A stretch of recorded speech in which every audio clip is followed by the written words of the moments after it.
Hello, everybody. Welcome to another show of the Too Good to Be True podcast. I am your host, Pascal Mayala. Today, I am doing on the audio version of the podcast. So I'm sorry if I did not put it on video like I always do, but next week I will put it on video. So don't worry about that. So before we start our topic, make sure to subscribe, like, notify, and leave your comment on my YouTube channel, Too Good to Be True Podcast. And if you want to listen to this podcast, you can listen to this on Spotify, Apple Podcasts, and Amazon Music. And that being said, let's go with our first topic. So our first topic, let's talk about Thursday Night Football. We had the Seahawks versus the Arizona Cardinals. Great win for the Seattle Seahawks, 23-20.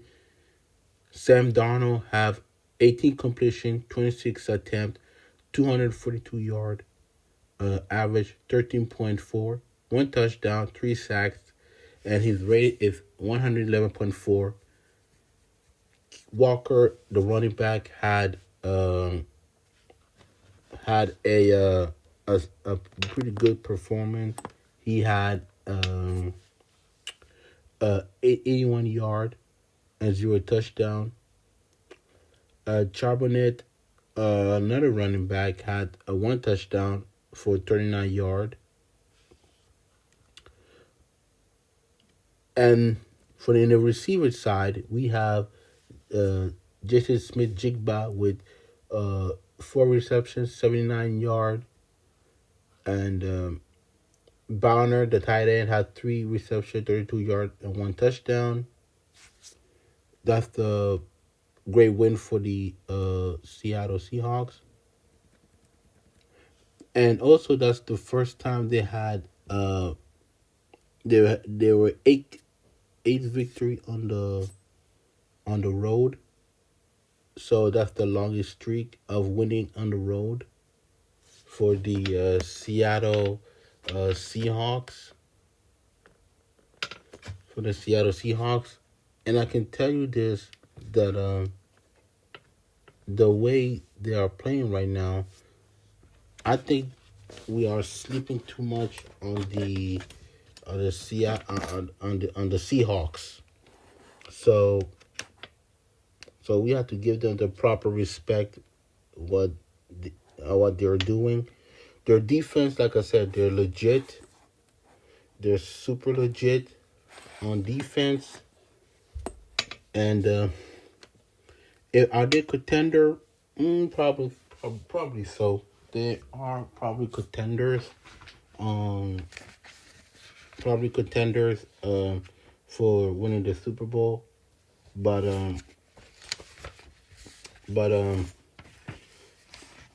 that's a team that I'll be every team. If I face the Seahawks, I'll be very worried. And look what they did to my Saints. They completely dismantled them like it was nothing. So I'll be afraid of the Seahawks. But let's see in moving forward, like week 7 and week 12, what's going to happen. Now let's read the Arizona Cardinals stat. So Kyler Murray had 27 completion, 41 attempt, 200 yards, had 2 touchdowns, 2 interceptions. He has been sacked a 6 time. On the rushing, Kyler Murray had rushed a 41 yard. Benson had rushed a 35 yard. On the receiver side, Marvin Harrison Jr., he has 6 receptions, 66 yard, and 1 touchdown on the game. And I will give Arizona credit because they fought back in the fourth quarter. The first half and the third quarter, it was pretty ugly. So they were just really, really, really trailing big on this game. and on this game, but they found a way to come back on the finally had a chance to come back on the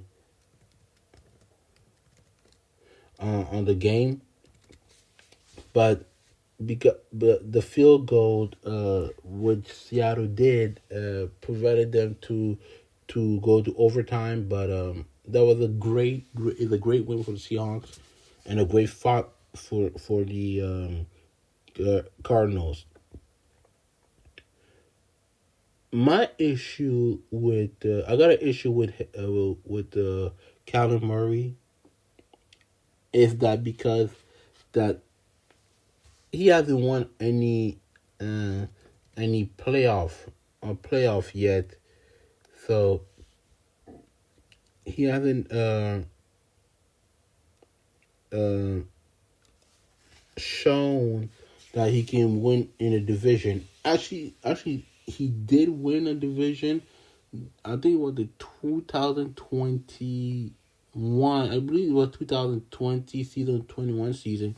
If I cannot forget, if I forgot, leave your comment on the video. So I think what happened is that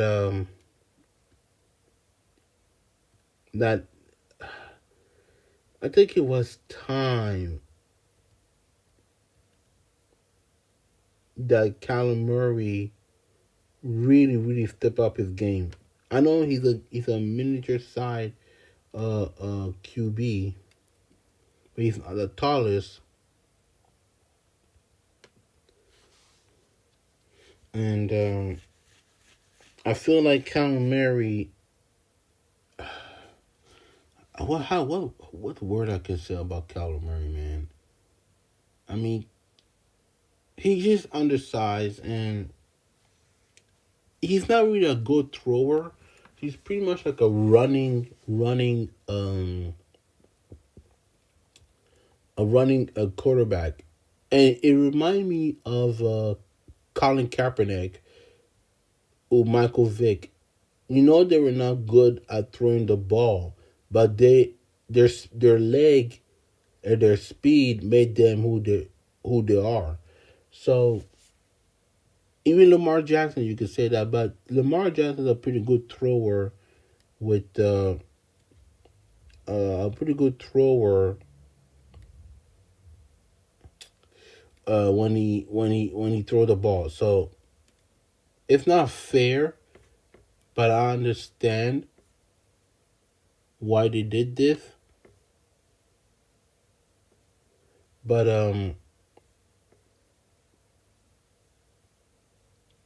I hope, and I hope that Kyler Murray next game, he goes better.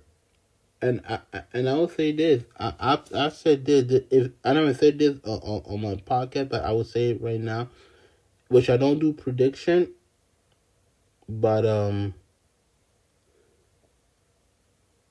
I think the Arizona Cardinals and the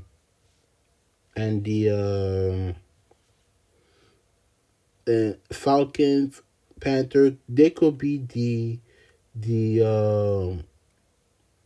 um the wild card of the NFC. So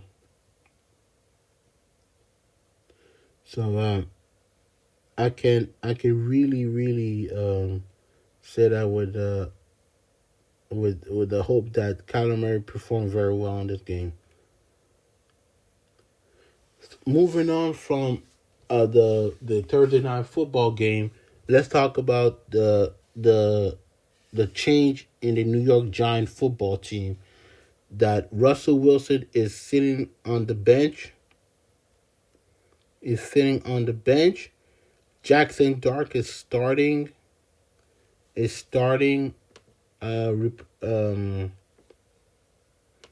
Over Russell Wilson. So I am reading this source uh, on ESPN. So I want you I want you to listen to this and read this. I don't have the audio because I don't want to be copied. So if you want to read this, go read this on the ESPN. So let's read this. According to Jordan Rannon, the New York Giants are planning to bench quarterback Russell Wilson in favor of the first round rookie Jaxson Dart after 3 games. What the source told ESPN Adam Schefter on Tuesday. Dart's first start will come at the home Sunday against the undefeated LA Chargers at MetLife Stadium. The 25th overall pick this year of Ole Miss served as a backup to Wilson for the first 3 games of the season. The Giants, who are 0-3, also have veteran Jameis Winston on the roster. Head coach Brian Daboll left open possibility of making a change at the quarterback when he said Monday afternoon that the team was evaluating everything and refused to declare Wilson the starter. Wilson struggled in Sunday night 22-9 loss to the Kansas City Chiefs. He threw for 160 yards, tossed a pair of interceptions.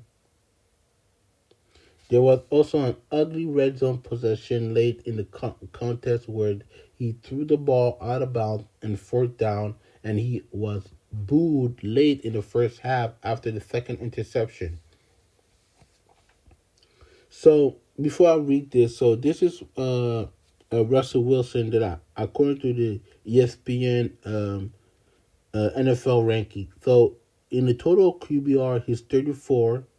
He got 34 QBR, which means that he's 30 in the NFL ranking. Completion percentage 59%, 27.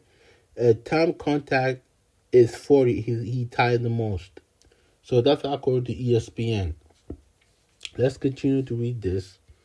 The switch of Dark is a move that could reinvigorated a disappointed fan base. Fans cheered when the rookie came on the field. Hope for a snap in the second quarter on the Sunday night. That contrast with their booing after Wilson threw the second quarter interception in a tie game in the first home game with the team.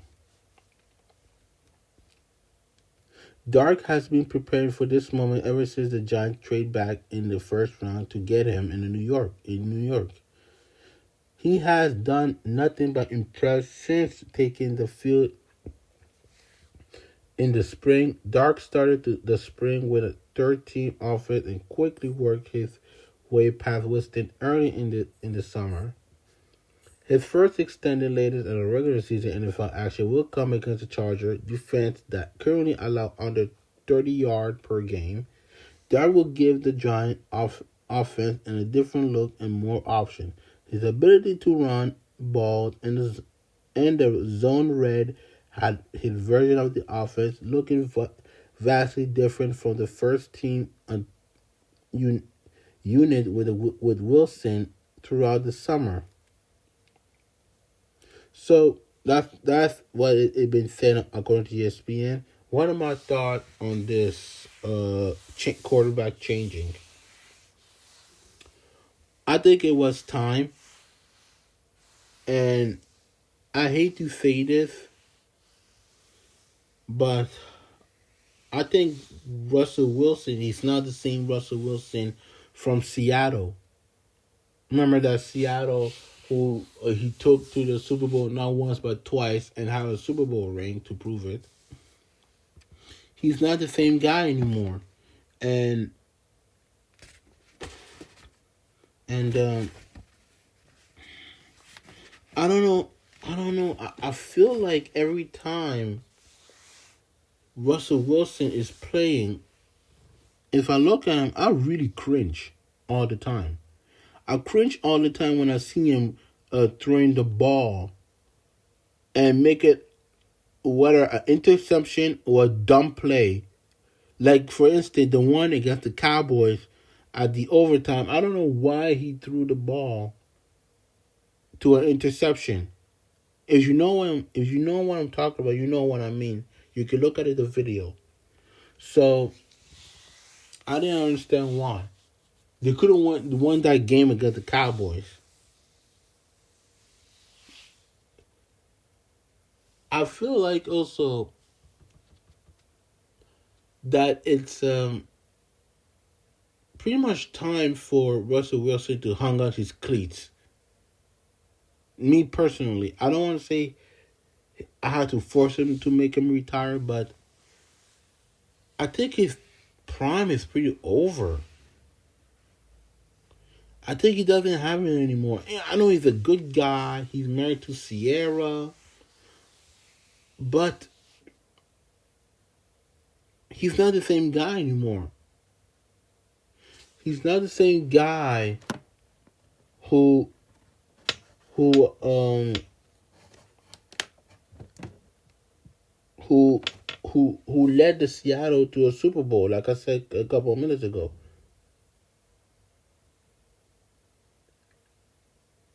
And that's how I feel right now for Russell Wilson.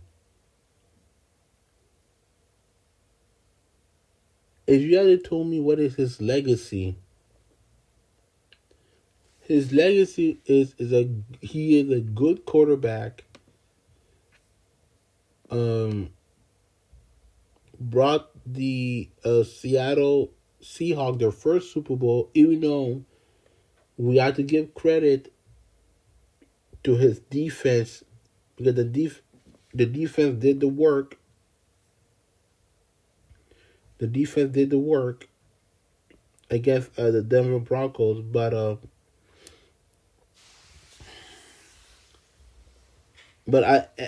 would say that he's a good quarterback.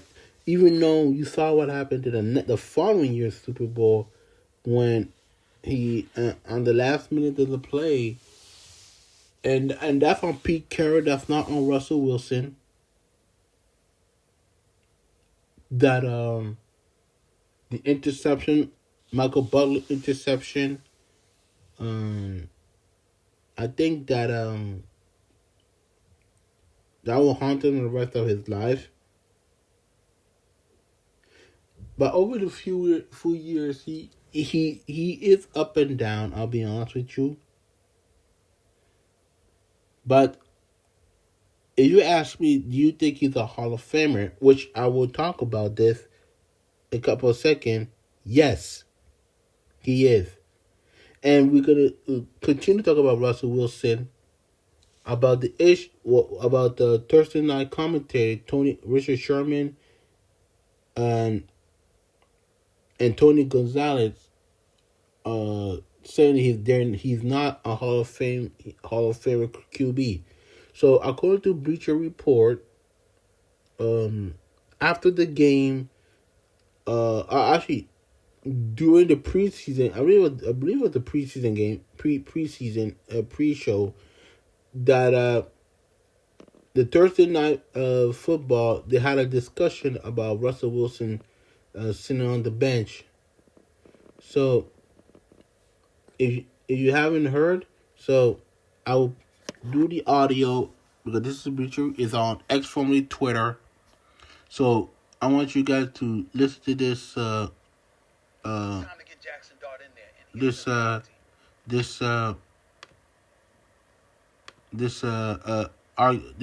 this discussion. So let's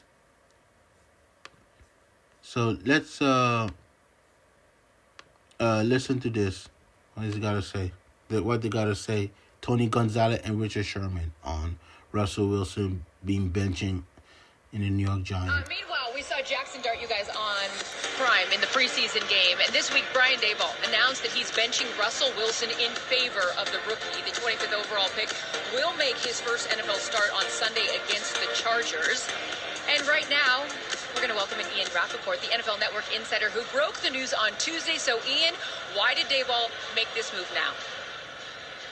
Simply, Carissa, it was time to see the future in New York. It was time. Too much Russell Wilson struggling, throwing the ball away on fourth down, just not enough offensive production. Jaxson Dart, who impressed so much in the preseason, now QB1. The Giants actually looked for a soft entry point, maybe a home game against a bad team. Couldn't find one, decided to just do it now. Brian Daboll met with Dart for 10 hours on Tuesday. The quarterback so tied to his job security. As far as Russell Wilson, he now becomes a backup. Hasn't asked for his release, but we'll see if someone jumps in and tries to trade. Awesome. Great stuff as always. Thank you so much, Ian. We'll be checking in with you later. Fitch, you go, woof. 10 hours. 10 hours is a long time. I don't know that he drinks coffee either. But well, what was your reaction to this move? Because when you look at their schedule, okay, they're facing 4 of last year. Over the next 5 weeks, they'll face 4 teams who made the playoffs last year. What do you think of this move right now? Yeah, it's funny because you look at this. I mean, the Chargers, New Orleans, but then it's like they got to play Philly, they got to play Denver, they got to play Philly again, San Fran, Detroit, Green Bay. It's the NFL. So welcome to the NFL. Here we go. You're going to get thrown in. I think the things that we're going to see here, we're going to see more tempo in the offense. We're going to see a little more spread. And then Jaxson Dart as well with his legs. At this point in Russell's career, Jaxson is much more athletic than Russ. We're going to see him scrambling and running around. And then there's a call to action for this whole entire team. We got to rally around this guy. I'm expecting a bigger bigger performance from the defense and some of his offensive mates around him. But this is kind of a failure on all levels here with the New York Giants. Yeah, I think it's bigger than Jaxson Dart. When you look at this organization, I think recent failures from top to bottom of making good decisions is why they're here. You look at it, they haven't had a double-digit win season since 2016. They're on pace right now at 0-3. This will be their 9th in a row. Brian Daboll, 9 wins, 6 wins, 3. It's going the wrong direction. But I look at the organizational decisions. You let Saquon Barkley go somewhere else in your division and walk out the door and win a Super Bowl. Daniel Jones has become Indiana Jones, and he's balling in Indianapolis, and he's 3-0. And then you look at an offensive line that they haven't been able to fix in over a decade and figuring out how to protect their quarterback. This, to me, is much bigger than whether a rookie quarterback can play good. They got to fix things in the organization of how they make decisions and putting this roster together. And then that resurfaced clip of Malik Neighbors saying that the quarterback last year with Daniel Jones wasn't the problem. So when you look at this Russell Wilson situation, Tony, he says he's got a lot more football left in him. Okay, he's going to say all the right things. Do you think we've seen the last of Russell Wilson? Honestly, I hope we have. And I say that because just looking at him and his career, his legacy, like you talked about, if ever there was somebody who played himself out of a Hall of Fame, it's Russell Wilson. Really? And I say that because look at what's happened ever since he left Seattle. When he was in Seattle, he was the man. He was making these good plays. He won a Super Bowl, went to 2 of them. But as soon as he left there, he went to Denver, signed that big old deal. They paid him $39 million to leave. He goes to Pittsburgh, plays there 1 year. He's out of there. Now he goes here and has 3 games. I just don't know if it's going to get any better, and I don't want to see him on a sideline holding a clipboard. So you're very much under the "what have you done for me lately" thing, and taking away the first, decade of his career. Absolutely, and I just don't think he's done himself any favor since he left Seattle, and I don't know, how's it going to get better? I don't know. So I agree. I agree. I think you got to judge his career off when the Legion of Boom was there. He had a legendary defense, an all-time defense, and how much success he had. And then without that legendary defense, the success he had. Without that legendary defense, he's been 4-11, 7-8.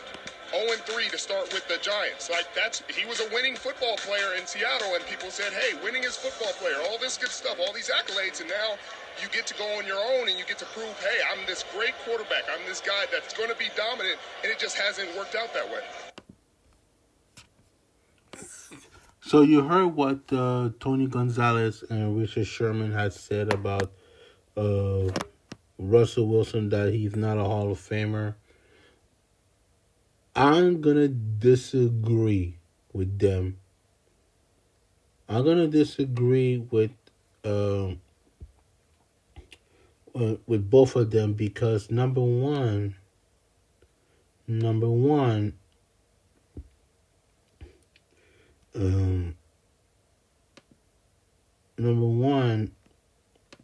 Russell, yes, when you talk about the Russell Wilson, you also have to talk about their defense, which is true. Which is true because every time we talk about Russell Wilson, we talk about the Legion of Boom. That Super Bowl in 2013, the 2013 Seattle Seahawks. we have to talk about the Legion Boom, and we don't really talk about his offense. And unfortunately, I I, I can't I can't say that Russell Wilson is not a Hall of Famer. He is a Hall of Famer, number one. Number two, he really, if you really watch his second Super Bowl run, even though they lost,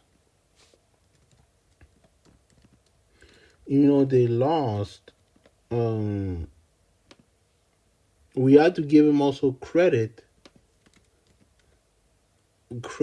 because he did bring them to a Super Bowl, the second one, the second go round against the New England Patriots. So this is a look at his career. I look at Russell Wilson's career.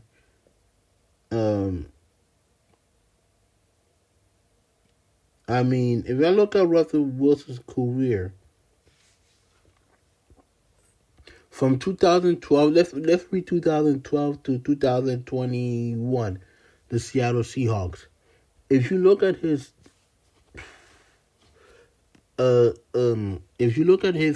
career, I mean, he had a pretty good career.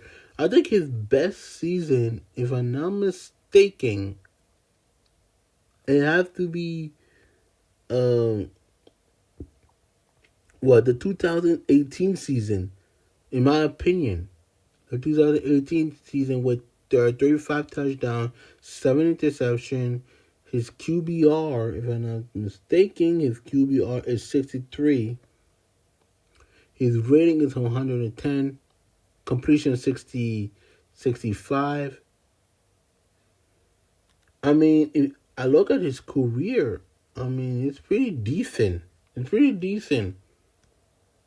So, I'm not going to read all his stats, but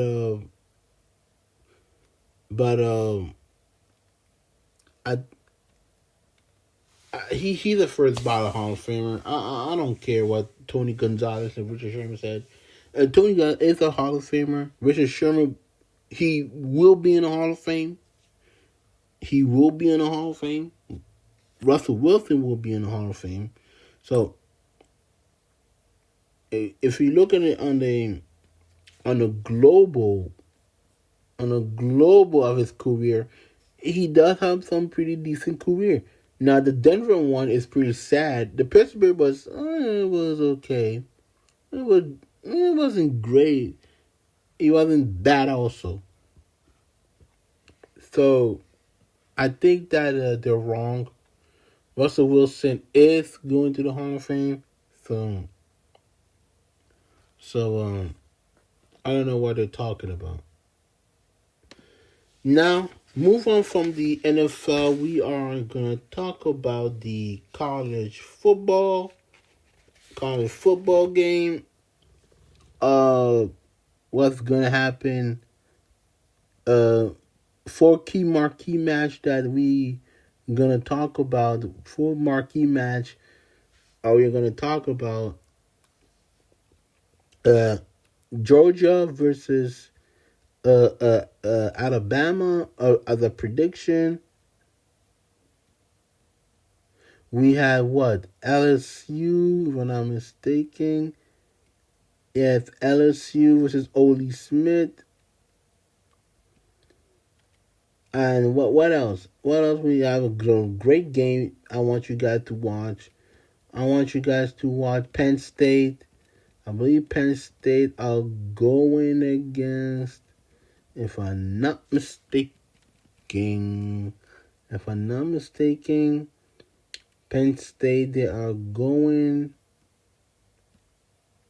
I'm just looking at it because I have the schedule on my computer, which I have on my computer. So Penn State, they are going against what? Oregon, yes. Oregon. And my final game. Great game on this one. I believe, if I'm not mistaken, this is my opinion.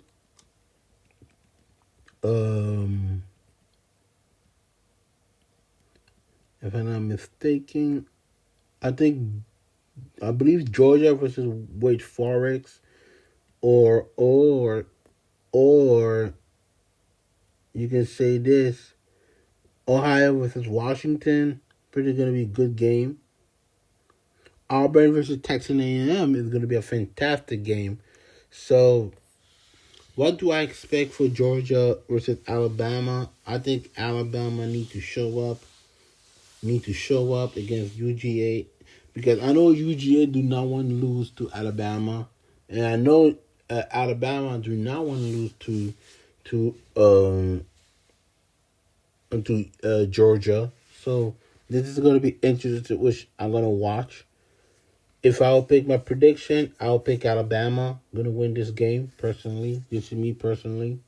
Alabama winning it. Next game, I talk about LSU versus Ole Smith. According to the, I didn't do the bet with the Georgia versus Alabama, but according to the bet, Mrs. Ole Miss are in the favorite in minus 1.5. So I gotta pick at my LSU. Always gonna rock my LSU. LSU is gonna win this against the number 13 seed Ole Miss, even though we're number 4, but we consider the underdog, which is ridiculous. Other game, like I said, Oregon versus Penn State, according to the ESPN. Penn State are favored in minus 3.5. Penn State need to win this game. I'll be honest with you. Penn State will win this game. Oregon. I don't see why, but Penn State gonna beat them. Auburn versus Texas A&M. So Texas A&M on favorite in minus 7.5. So I'll pick a Texas A&M to beat them. And finally, like I said, Georgia Tech with this Wake Forest. Georgia Tech on favorite in minus 13.5, so I pick Georgia Tech in this game. So thank you very much for listening to this podcast. Don't forget, the WNBA playoff is playing right now. They are playing, so I don't have I didn't do my prediction, so my prediction, we're gonna do it quickly. So Fever versus Ace, I got the Ace winning it against the Fever. Mercury versus Lynx, I got the Lynx winning it. So thank you very much for listening to this. Don't forget to follow me on social media. On Pascal_Mayala_15 on my Instagram. On Threads, Pascal, same thing, Pascal_Mayala_15. On Facebook is Pascal Mayala. X, formerly Twitter, is at Belly versus PMM. Let me repeat this: at Belly versus PMM. Another thing, if you want to follow this podcast, go watch on my YouTube channel, Too Good to Be True Podcast. You can like, subscribe, notify, and leave your comment on the video. Don't forget to listen to it on Spotify, Amazon Music, and Apple Podcasts. That being said, thank you very much, and I will see you next time.